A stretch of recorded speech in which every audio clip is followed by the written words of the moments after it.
everyone, welcome back to my channel, Crochet by Kels. In today's video, we are going to learn a few different things.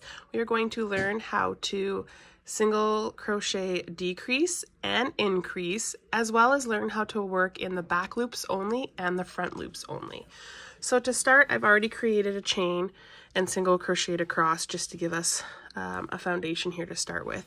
So when you are increasing, that just means that you're putting 2 stitches in the same stitch. So if this is the stitch I'm working in, I would, and it'll tell you what stitch you're doing for the pattern. It'll say single crochet or half double or double, whatever stitch it's telling you to do. Increasing means that you're putting 2 of those stitches in the same stitch. So if this is the stitch I'm working in, I would make my single crochet, and I would go back right into that same stitch and do another single crochet. And now I've put 2 stitches in the same one. If they are telling you to do a decrease, you will be working over 2 stitches. So if it says to do a single crochet decrease, it means you're decreasing over the next 2 stitches. So what you would do for that one is, you would insert your hook into the stitch and pull up like you normally would. But instead of yarning over and pulling through, we're going to go right to the next stitch. We're going to insert our hook into that one and pull up a loop as well. Now we have 3 loops on our hook, but we've worked into 2 different stitches. Then we're going to yarn over and pull through all 3. So now you've just created a new stitch up here by pulling these 2 together. So let's do that again. Over the next 2 stitches, we insert our hook, pull up a loop, and then we go right into the next stitch, pull up a loop, and then we're going to go through all 3 loops on our hook. And I just did another decrease. If you want to work in front loops only, some patterns will call you to work in front loop or back loop. So you would look at your project and you remember the 2 loops I told you at the top. So your back loop would be this edge at the back of your stitches. Take that out for a sec.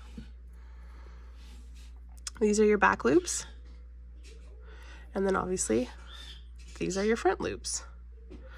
So working in back loops and front loops gives a really cool ribbed edging effect. It's also really great in amigurumi if you're needing to bend your material. So by working in the back loop, which is this back one only, we would actually insert our hook from the top, just scooping up that back loop only. We're not scooping up this front one, we're only doing the back. You would work your stitch as normal, and that pushes this front loop forward. We'll just go into the next stitch, which is over here, but we're working into the back loop only. And you would just complete your stitch as normal. So I'm going to go along here and show you what a couple of them look like once you do your back loop. So you can see, once doing that, how they push all these front loops forward. And that gives a really cool ribbing effect when you alternate rows. It also allows the project to now bend. So the project is naturally going to fold now. You can keep working it back and forth and lay it flat, but it's a neat trick to learn when you have to bend a project. So same idea if it tells you to work into the front loop only. You're just going to look at the top, those 2 stitches there, and you would just be coming under. You're not going in this way. You're only going in this way if you want to pick up the back loop. If you're picking up the front loop, you're coming from the very front of that stitch, and instead of going through, like this would be going through both, right? We're just going to go through one. So we're just going to pick up that front one and work your stitch as normal. We're going to come down, we're going to pick up another front one, and I'm just single crocheting here for demonstration here. So I'm only picking up the front loops. So it doesn't look like much on this side, but what happens is on the back side, hang on, I'm just going to finish that one. So it doesn't look too much on this side, but on the back side, you can see how it's pushed all those back stitches back. It's just reversing what we did with the back loop. So when you work these in alternating rows, you get a really cool ribbed effect. I hope you guys found that helpful. Feel free to pause the video at any time to slow things down a little bit.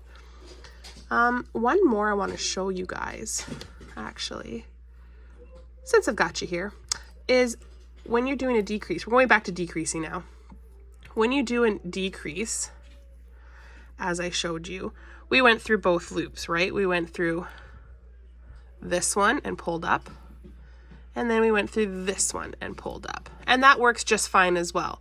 But a really neat one is called the invisible decrease. It's a little bit more special in amigurumi when you're making stuffed animals because it really hides the decrease and you don't see it as much. Sometimes when you do decreases like this, you will see a little bit of puckering or some holes in your work as you're decreasing. So to make it a little bit more flawless, we're going to do an invisible decrease. So with that, it's still the same method. You're only picking up the front loop though. So we're just going to go through the front loop and yarn over. We're moving to the next stitch and we're just going to do the front loop, pull over, and then you would finish it as normal. It's still a decrease. It's still taking the 2 stitches down to 1. It just gives it a bit of a softer, more seamless finish by only doing it through the front loops and not right through both the stitches. I hope that makes sense. I hope you guys learned something from this video, and thanks for watching. We'll see you next time.